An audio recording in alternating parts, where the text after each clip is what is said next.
숲은 작은 우주입니다. 수많은 나무의 밑둥 아래로 여행을 떠나보면 풀, 미생물, 곤충들이 모여 사는 작은 사회가 있습니다. 지렁이 녀석이 흙을 먹고 뱉습니다. 지렁이는 흙 속의 양분을 섭취해 살아가는데 양분을 거른 뒤 다시 몸 밖으로 배출합니다. 그 과정에서 흙은 보드랍게 부서지고 식물이 살기 좋은 고운 흙으로 만들어집니다. 보기에도 훨씬 부드럽죠. 또 흙이 숨 쉴 수 있는 공간도 마련돼 있습니다. 깜깜한 어둠만이 도사리고 있는 땅속. 그러나 그 땅 속에는 수많은 종류의 생물들이 소리 없이 움직이며 살아가고 있습니다. 그중 하나인 톡톡이, 지렁이의 100분의 1 정도밖에 안 되는 작은 토양 동물이죠. 이건 응애입니다. 지렁이, 응애, 톡톡이 같은 토양 동물들은 유기물을 분해해 나무나 다른 식물에 흡수될 수 있도록 열심히 일하고 있습니다. 살아있는 땅, 흙 한 줌에는 이렇듯 우리가 상상할 수 없을 만큼 수억의 생물이 있습니다.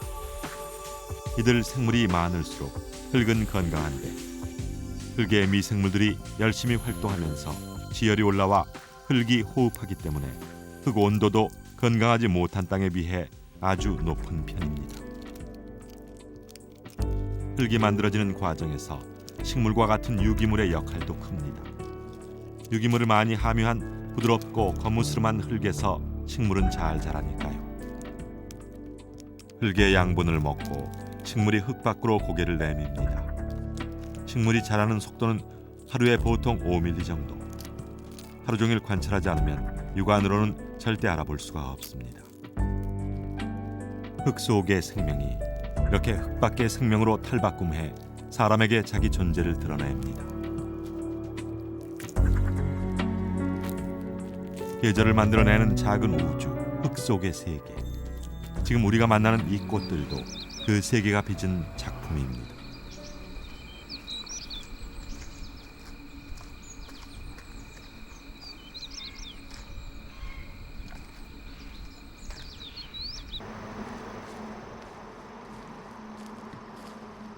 평소 토착 미생물 자연 농법으로 토마토 농사를 짓고 있는 농민 박용배 씨. 인근 야산을 오릅니다. 토착 미생물을 채취하기 위해 박용배 씨가 사용하는 방법은 바로 고두밥을 이용하는 것.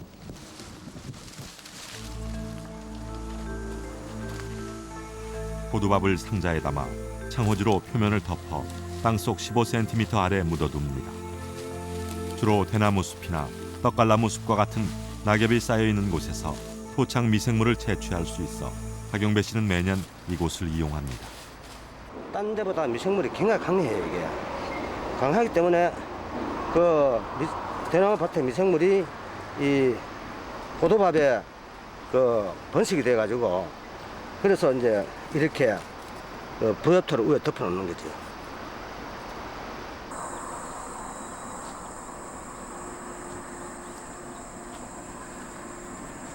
박용배 씨는 다시 산을 찾았습니다.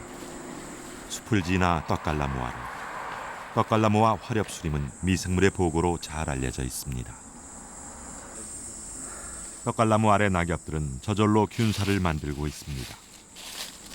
천연 부엽토를 만들고 있는 흙이야말로 자연의 보고가 아닐까요?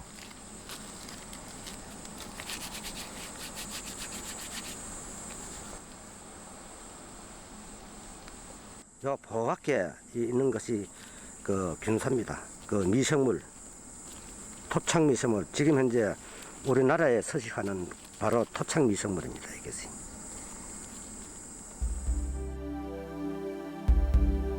물론 시중에서 판매하는 미생물을 사용할 수도 있습니다. 그러나 토착 미생물을 사용하면 비용이 50배나 줄어드는 것뿐만 아니라 지력을 좋게 하는 효과가 있습니다.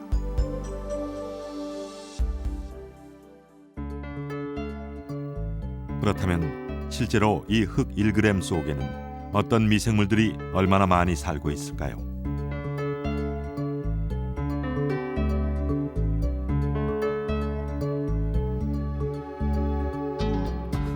흙을 현미경으로 확대해 보면 흙 속에 수많은 미생물을 확인할 수 있습니다. 수치에 따르면 흙 1g당 미생물은 수억 마리에 달합니다. 대단한 숫자죠. 또 종류도 셀 수 없을 만큼 다양합니다.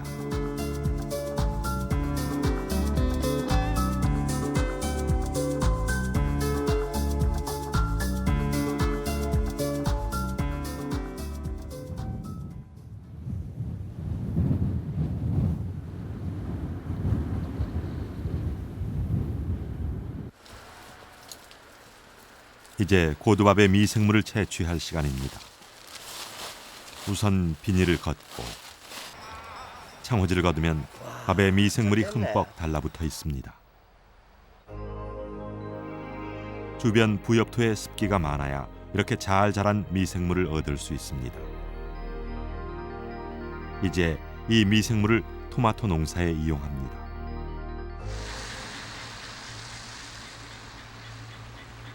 밥덩어리로 보관된 미생물을 항아리에 넣고 장기간 보관하면서 농사를 짓는 것이죠.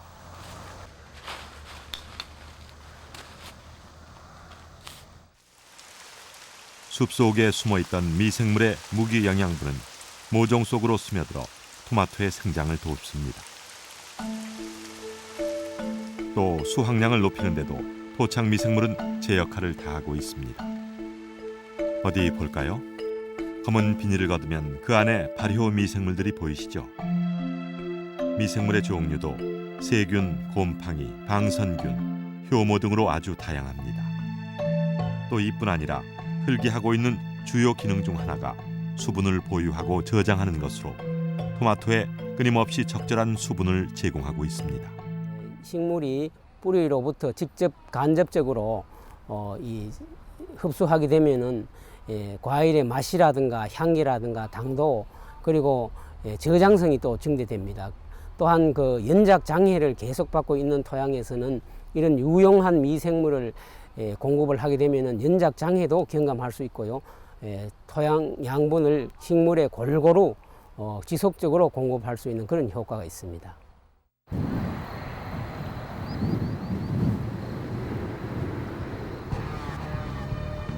그런데 흙은 점점 사라져가는 고향이 되어버리고 있습니다. 도시화의 물결 속에 흙도 빠르게 사라지고 있습니다.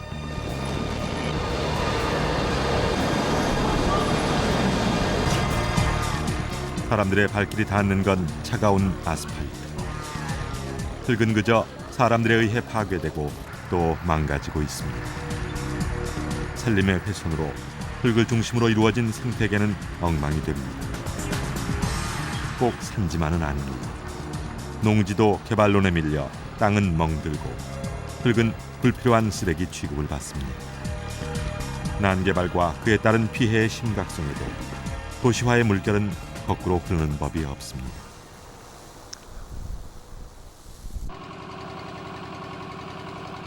도시화는 농촌에서도 대량 생산을 필요로 합니다.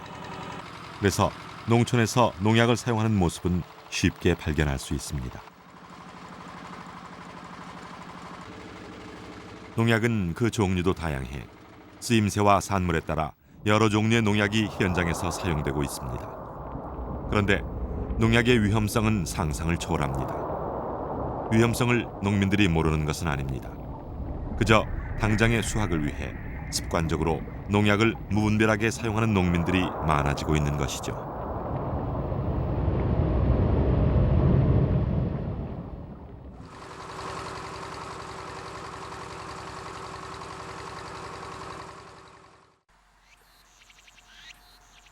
그렇다면 농약과 화학 비료로 다스려온 땅은 땅의 무생명들에는 어떤 영향을 미칠까요? 한눈에 보기에도 시원한 배추밭. 배추밭에는 배추를 좋아하는 애벌레와 같은 각종 곤충들이 모여듭니다. 특히 배추벌레는 쉴 새 없이 배추잎을 먹어치웁니다. 배추벌레가 지난 길마다 잎에는 구멍이 뚫려 있습니다. 하루 동안에도 배추벌레의 흔적은 이렇게 큰데 배추벌레 몇 마리가 지난다고 상상해 보세요. 밭은 엉망이 되고 말겠죠. 농부들의 한숨도 깊어질 것입니다.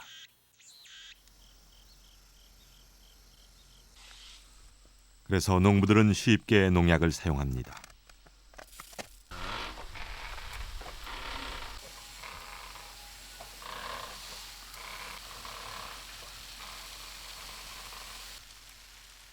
그러나 농약을 사용하면 흙 속에 터전을 두고 있는 동물들은 어떻게 될까요? 생명을 잃고 마는 건 당연지사죠. 또 농약의 90% 이상은 흙으로 흘러들어 흙 속으로 깊이 스며듭니다.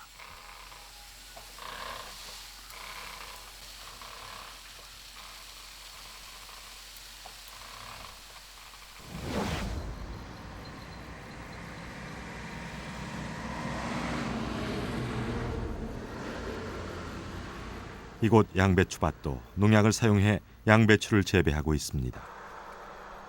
비료를 많이 사용하면 흙이 딱딱하고 염류의 농도가 높아집니다. 그래서 자연스럽게 지력은 나빠지고 농부는 수확이 줄어들어 또다시 비료를 뿌리는 악순환이 이어집니다.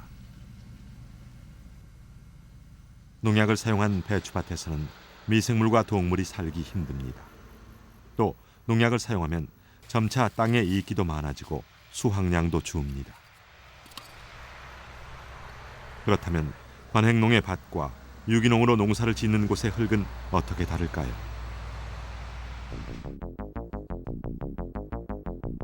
우선 흙 속에 작은 동물의 수를 알아보는 실험을 했습니다.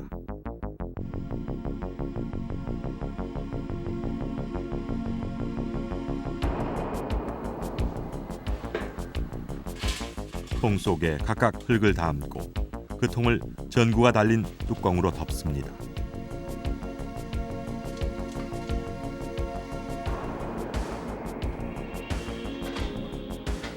흙 속의 미생물들은 빛을 싫어하기 때문에 전구의 불빛을 피해 아래로 몰리게 됩니다. 그리고 알코올이 있는 비커 안으로 떨어집니다.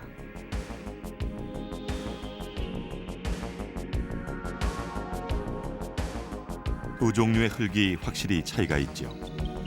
유기농을 하는 논에서 가져온 흙이 관행농을 하는 논에서 채취한 흙에서보다 작은 동물의 숫자가 훨씬 많이 발견된다는 것을 알 수 있습니다.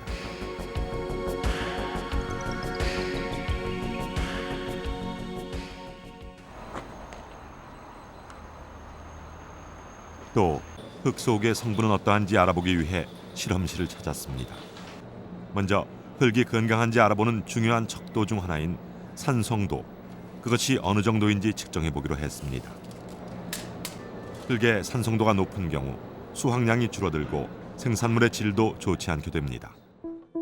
실험 결과를 보면 유기농으로 논밭을 일구는 경우의 흙과 관행농으로 재배하는 경우 흙이 분명 차이가 있어 보였습니다. 흙의 산성화를 방치하면 흙은 불량토 중 하나인 산성토로 변해 지력이 회복되기 힘들 수도 있습니다.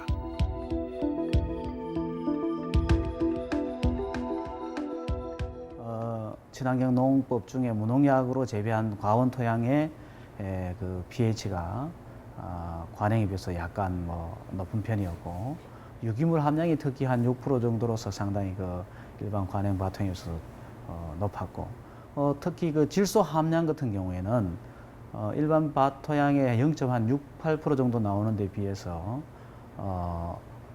무농약 그 과원 밭토양의 그 질소 함량은 한 3.6%로서 상당히 많은 그런 경향을 보입니다. 질소 비료를 많이 쓴 경우 벼의 생장에도 차이를 보입니다. 질소 비료가 벼에 어떤 영향을 미치는지 알아보기 위해 논으로 나섰습니다.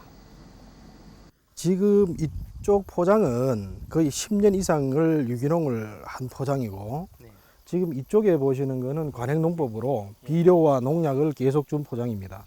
그래서 겉보기에 봤을 때 벼 키가 일단은 유기농 하는 것보다가 약 한 10cm 정도 더 크고요. 이삭도 지금 보시는 바와 같이 훨씬 더 큽니다. 저쪽보다가. 수량은 관행농법이 훨씬 더 많습니다.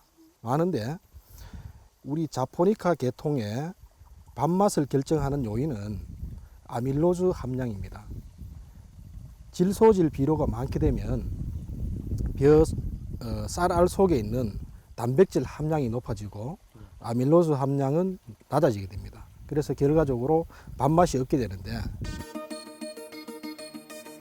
관행농의 경우 뼈뿌리에 자란 길이가 길고 줄기는 가는 것이 특징입니다. 즉 우자라는 것이죠. 이렇게 건강하지 못한 뼈는 힘이 없고 바람에 넘어지기 쉽습니다.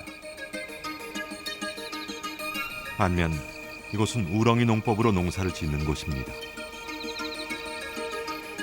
우렁이 농법이란 우렁이를 사용해 벼농사를 짓는 것으로 우렁이는 물 속에서만 살아가며 작은 풀을 먹는 습성이 있습니다.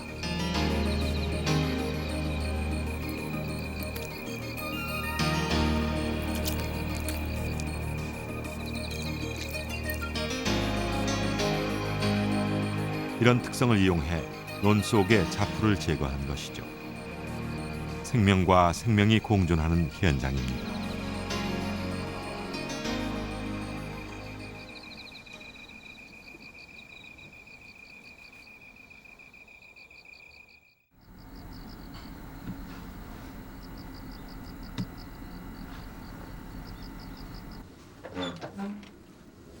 그리고 농약 중 가장 독성이 강한 것은 제초제. 보통 과수밭의 잡초들을 죽이기 위해 농민들은 농약을 사용합니다. 그러나 잡초는 겨울 얼음 구덩이 속에서도 묵묵히 생명을 이어갈 정도로 질긴 생명력을 갖고 있습니다. 심지어 40년 전 씨앗도 싹을 틔우고 제초제를 써도 살아남아 언젠가는 싹을 틔웁니다. 이렇게 농약에 의해 쓰러지는 건 그때뿐이죠. 농민 마음이야 시원하겠지만 결코 잡초는 사라지지 않습니다.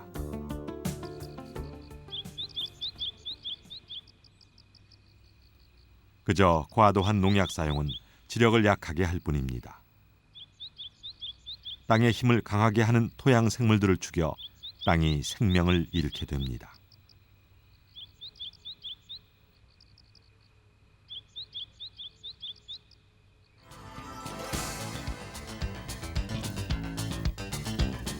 토양에 배설물을 통해 영양을 제공하고 있는 지렁이도 예외는 아닙니다.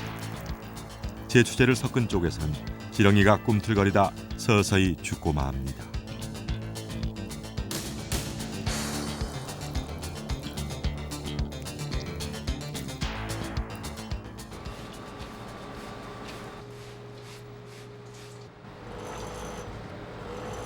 이러한 농약을 땅에 직접 살포한다면 어떠한 결과가 벌어질까요? 미생물에 농약을 투여하고 꼬박 12시간을 기다렸습니다. 결과는 아주 당연하겠죠. 미생물의 숫자는 줄어들고 화학 비료 과다 사용으로 땅은 수확을 해내지 못하는 죽은 땅이 되고 말 것입니다. 그 토양 내에 존재하고 있는 미생물의 수라든지 혹은 다양성을 갖다 알아보기 위한 실험으로서 그 토양에 농약을 살포한 토양과 살포하지 않은 토양을 갖다가 비교해 봤을 때 살포한 토양에서 미생물의 수라든지 그 미생물의 다양성이 현저하게 감소되는 것을 알 수가 있었습니다. 특히 제초제 중 가장 독성이 높다고 알려진 즉 제초 효과가 좋아 제일 많이 사용하는 농약들의 주요 성분 중 하나는 파라콰트입니다.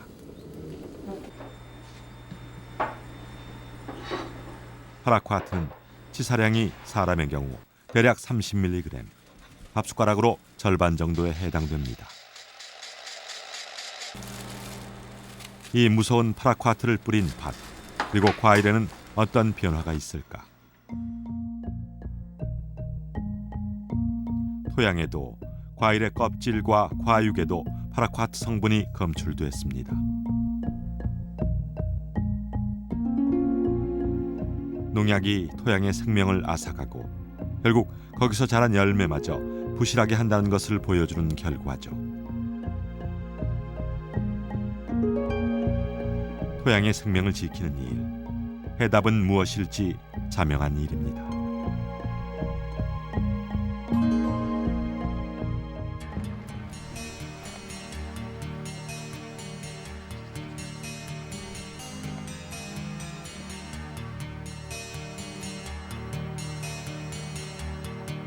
가을이 되면 낙엽이 하나둘 거리를 메웁니다. 가로수에서 툭툭 떨어지는 낙엽들은 제갈길을 가지 못한 채 도시의 쓰레기가 되고 맙니다.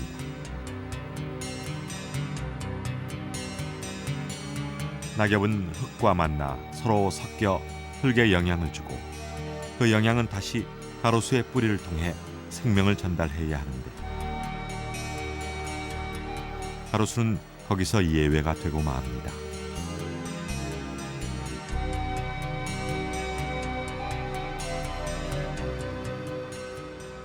도시의 가로수는 그 낙엽들이 이제 지금 막 떨어지잖아요. 가을에 11월 많이 떨어지잖아요. 지금 그죠? 그럼 사실은 그 낙엽도 영양 물질이 들어가 있는 거거든요. 그러니까 말 보면 토양에 있던 영양 물질이 줄기를 타고 와서 낙엽으로 갔다가 이게 이제 그 자연 안에서는 토양으로 바로 돌아가게끔 되어 있는데 이게 이제 쓰레기로 되는 거잖아요. 많은 부분.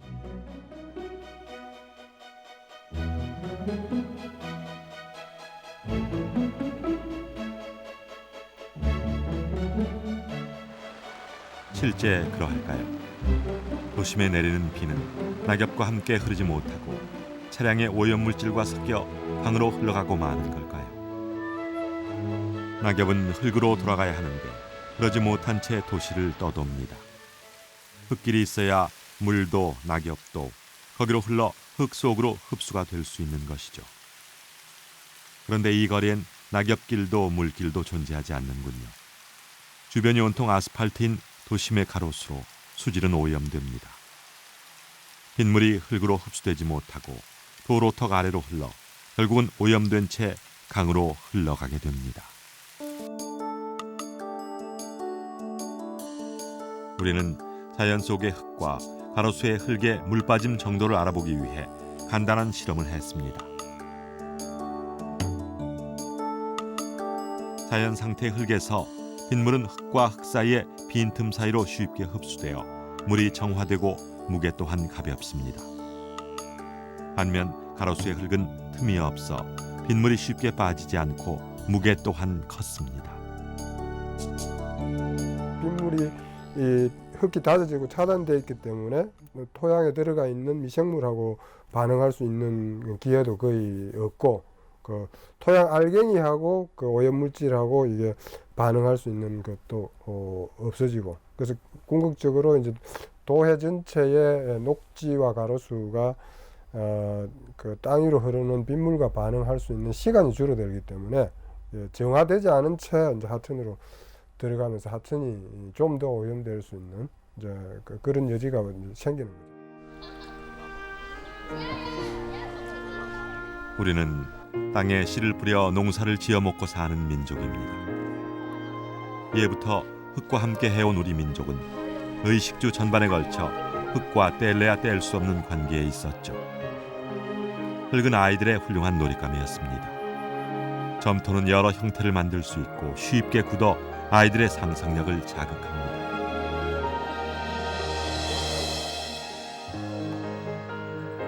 인류의 상상력은 문명을 만들었습니다. 흙이 생성되고 소멸되듯 또 인류가 나서 자라고 생명을 잃듯 많은 문명이 흙과 인류와 함께 생성되고 사라졌습니다.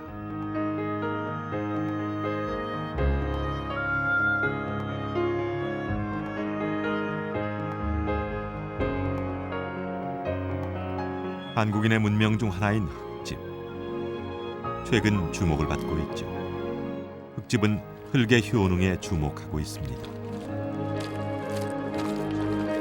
소량의 흙에는 약 2억 마리의 미생물이 들어있고 미네랄이 500배 이상 풍부해 사람의 건강에도 큰 도움을 주고 있습니다. 또 통풍과 난방이 좋아 사계절이 있는 우리에게 안성맞춤인 주택인 셈이죠.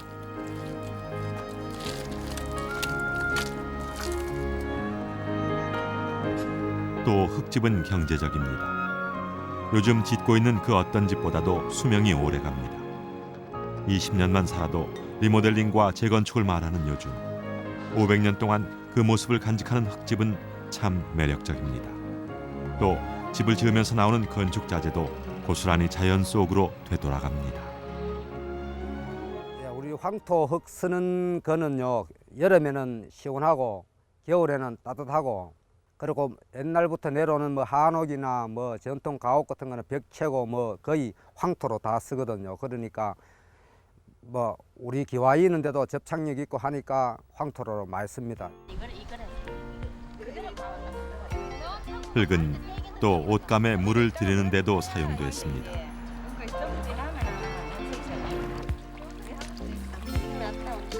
인체에 유해한 세균과 나쁜 냄새를 제거해 건강에도 좋은 황토 옷은 여름에는 시원하고 겨울에는 따뜻해 누구나 쉽게 사용했습니다.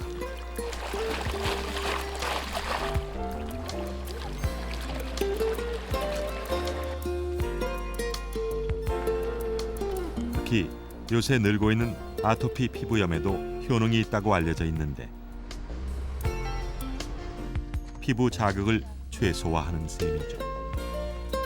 또 황토옷의 색은 자연 그 자체입니다. 사람들은 자연을 입을 수 있습니다.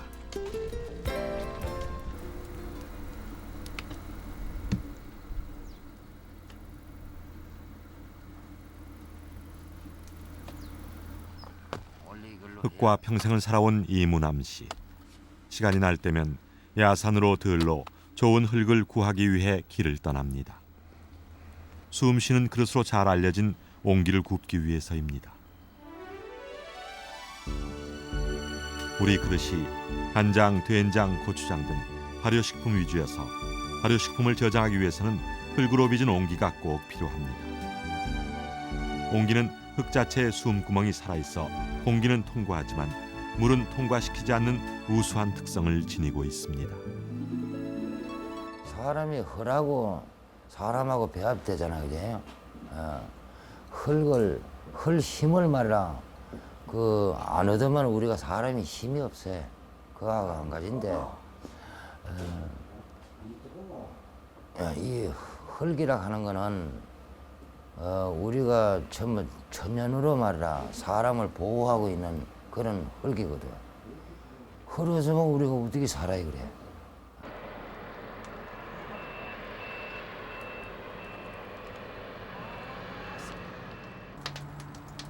흙이 장인을 만나고 불을 만나면 옹기가 됩니다. 나무를 태운 재와 고운 약토를 이용한 천연잿물 유약을 사용해 950도에서 1110도 사이의 고온에서 오랜 시간 구워냅니다. 그래야 단단하면서도 숨 쉴 수 있는 옹기가 탄생되는 것이죠.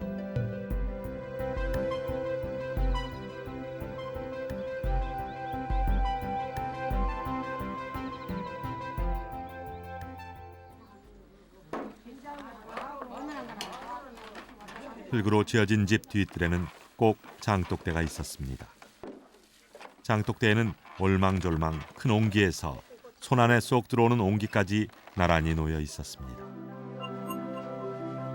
메주를 묵혀 1년을 먹을 장을 만들고 장이 썩지 않고 잘 발효될 수 있도록 돕는 옹기. 흙으로 빚은 한국인의 과학입니다.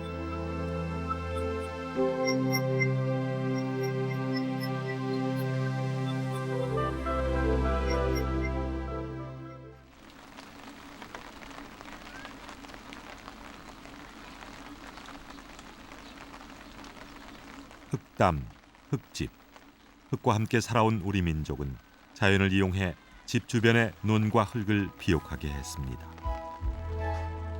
흙과 풀로 지어진 초가집에도 과학이 스며 있습니다. 철이 되면 지붕 위에 풀을 갈아주는 이유도 풀이 그 역할을 다했기 때문입니다. 또 비가 오면 벼에서 질소들이 빗물에 흘러내려 땅이 비옥해질 수 있습니다. 농약 치는 번거로움도 사라지고 땅도 더 단단해집니다. 조상의 지혜가 오롯이 살아있죠. 옛날은 이제 초가집이 있었기 때문에 초가가 썩으면서 나오는 그 영양 물질들이 바로 이제 그런 과정을 거쳐서 이제 낮은 곳을 흐르다가 이제 집 앞 논에 이렇게 집적되면서 이제 비옥도가 계속 유지될 수밖에 없었던 거죠.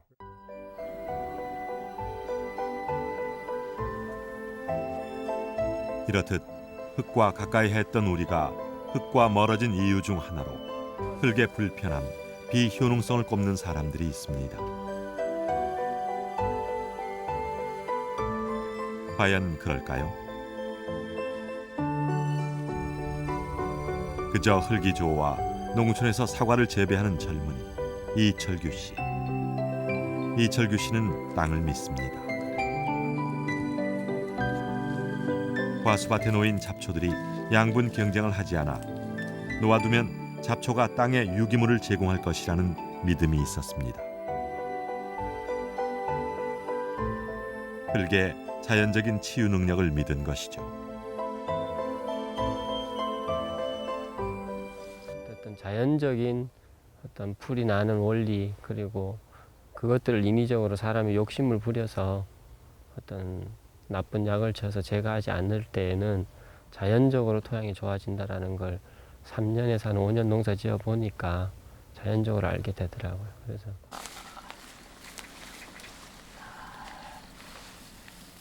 이곳 밭에는 여느 과수밭에서는 확인할 수 없는 야생 동물과 곤충들이 살고 있었습니다. 작은 거미들 여기. 바닥을 조금만 헤쳐도 거미며 달팽이며 심지어 도마뱀까지. 과수밭은 그야말로 야생 동물의 보고였습니다. 동식물이 서로 어우러지는 속에서 사과는 맛과 향이 더욱 진해집니다. 자연은 자연 그대로 있을 때 가장 완벽한 것이 아닐까요? 자연이 사과를 완성합니다.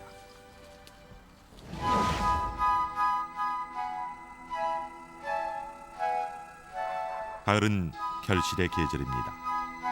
한 해 농사로 열매를 거두는 농부의 손길이 그 어느 때보다 분주합니다. 그런데 이렇게 맛있는 포도를 만든 장본인이 과연 농부뿐일까요? 흙 속에 서식하는 지렁이도 한몫 톡톡히 했습니다.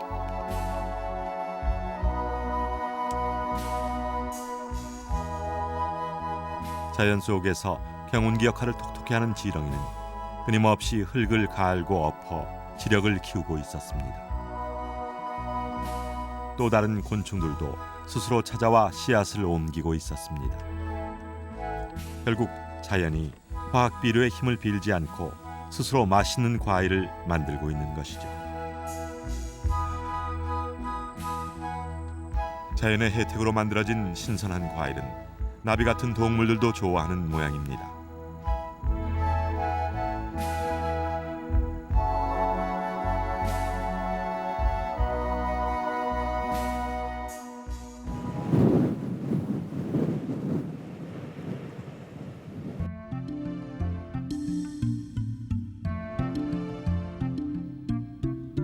우리의 조상들은 참 지혜로웠습니다.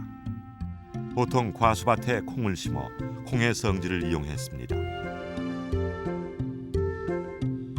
콩은 공기 중에 존재하는 질소들을 고정해 뿌리에 뿌리 혹박테리아를 저장합니다. 이것은 흙으로 이동, 토양을 비옥하게 만듭니다. 그래서 예부터 휴경지에 콩을 심어놓곤 했는데 그렇게 되면 이듬해 땅은 더욱 비옥해지는 것이죠. 농민의 지혜가 흙을 살렸습니다.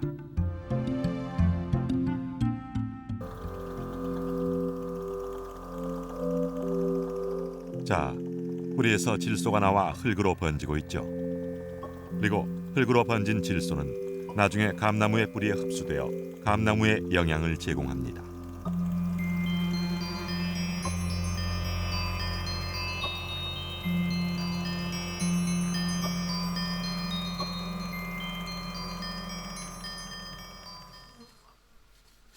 심어놓은 콩의 영향으로 땅은 더욱 비옥해지고 감나무는 자연히 맛있는 감을 만들어내는 것입니다.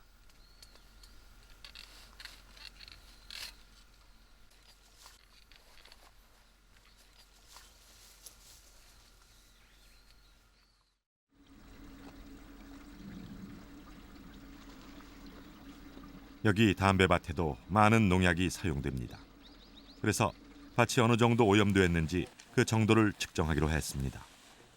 특히 담배밭이 오래전부터 재배해온 땅이고 담배밭에서 선진국에서 사용 금지된 엔도설판이라는 성분의 농약을 사용하는 것을 감안할 때 오염 정도는 더 심한 게 아닐까 우려됐습니다. 골프장이라든지 이와 같은 어떤 담배밭이라든지 장미원이라든지 인삼밭 등등의 이러한 사용 금지된 농약이 살포되어 효과가 나타난다기에 농민들이 살포하는 것으로 알려지고 있습니다. 이러한 현장을 저희들이 좀 시료를 채취하여 오염 여부를 조사하기 위해서 오늘 나왔습니다. 시료를 채취해 실험실로 가져갔습니다. 시료에서 흙을 잘 골라 골고루 섞은 후 조사한 결과 밭의 오염 정도는 심했습니다.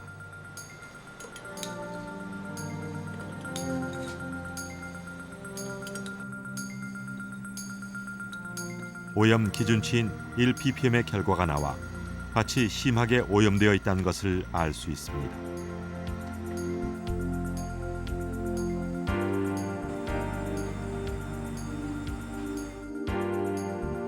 그래서 우리는 미생물의 힘을 믿어보기로 했습니다. 미생물은 흙을 건강하게 만드는 중요한 역할을 하고 있어 미생물을 투여하기로 했습니다. 투여할 미생물은 KS2P라는 특정 미생물. 미생물의 능력은 과연 어디까지일까요?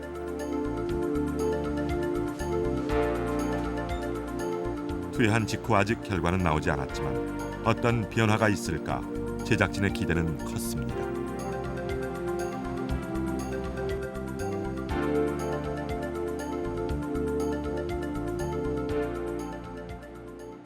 화학 제재가 토양에 시비가 되었을 때 이게 계속 잔류성으로 인해서 많은 문제점이 노출되어지고 있습니다. 그래서 이러한 악순환을 우리가 줄이기 위해서 생물학적으로 어떤 처리하는 어떤 그런 방법의 하나로서 그들 농약에 대한 분해활성이 높은 미생물을 택해서 이러한 미생물 제재화해서 처리했을 때 완전히 생태계가 복원되어질 수 있는 그런 이점이 있습니다.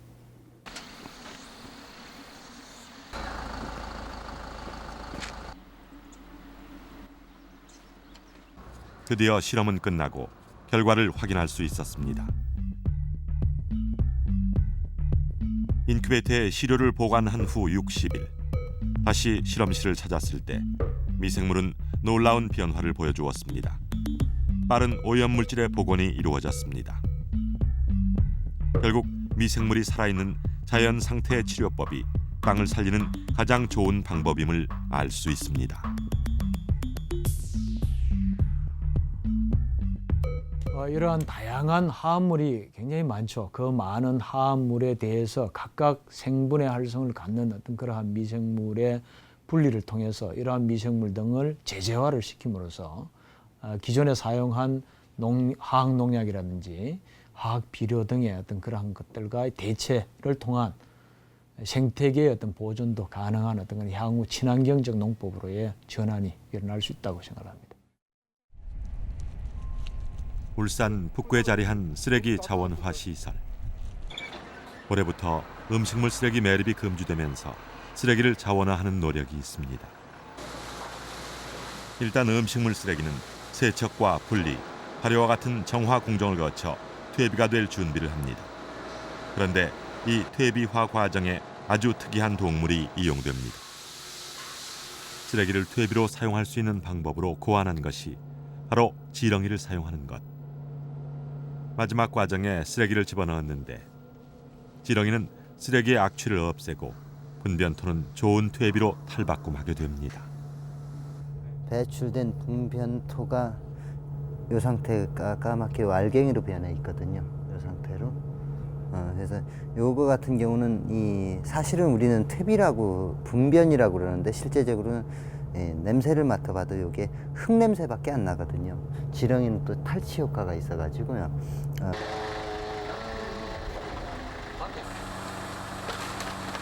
이러한 지렁이 분변토를 이용한 퇴비를 실제로 밭에 사용하는 주민들이 있습니다. 음식물 쓰레기가 퇴비로 변신, 실제 밭에 뿌려 활용되고 있습니다. 효능은 과연 어떨지 농부의 기대는 큽니다.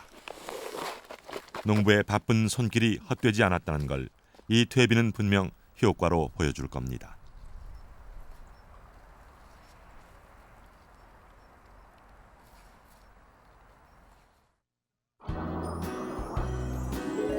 청아한 가을 하늘 아래 사과밭. 잘 익은 사과 덕에 농부의 마음이 넉넉해집니다. 많은 사과를 부지런히 꾸려야 하는데도 전혀 힘이 드는 눈치가 아니죠. 땅이 준 결실은 이렇게 농부에게 여유와 기쁨을 안겨주고 있습니다. 아이고 원래도 노랗게 잘 익었구만.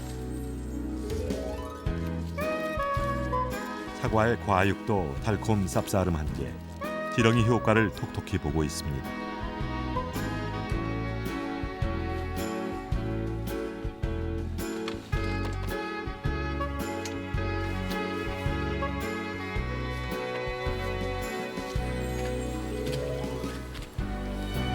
흙이 없다면 사람은 지금의 문명을 만들었을까요? 또 흙이 아니면 지금 우리가 맛보고 있는 쌀, 각종 열매와 같은 먹을거리를 가까이 할 수 있을까요? 흙은 생명과도 같습니다. 그런데 이 흙을 마치 우리 세대 산물인 양 거칠게 사용하는 사람들이 많습니다. 많이 생산하기 위해, 손쉽게 열매를 얻기 위해 흙을 파괴합니다. 흙은 우리 세대의 것이 아니라 다음 세대, 그 미래 세대의 것으로 우리는 잠시 사용하는 것뿐입니다.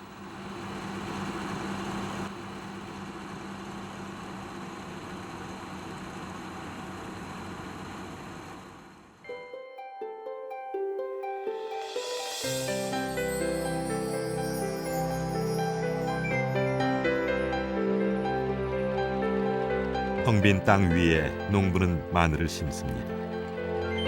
땅에 생명을 주고 정성을 주면 겨울 내내 땅의 힘이 강해지고 더 많이 생산할 수 있도록 도울 것이라는 것을 농부는 알고 있습니다. 그러니까 흙 속에 어떤 물질이 많이 함량되어 있을지는 모르지만은 아마 그렇게 넓고 풍부하고 아무 말 없이 이 땅을 지켜주는 그런 땅 속에서 아마 씨앗이 뿌리를 내리지 않을까 그렇게 생각합니다.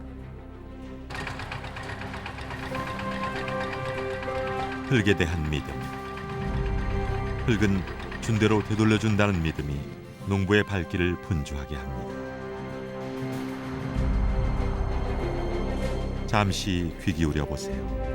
흙의 소리가 들리십니까? 생명을 잉태하는 소리. 자연적으로 생명을 되돌려주는 소리. 가만히 귀 기울이면 긴 세월을 지나도 여전히 우리 곁에 있는 우리 흙의 정겨운 소리가 들려옵니다.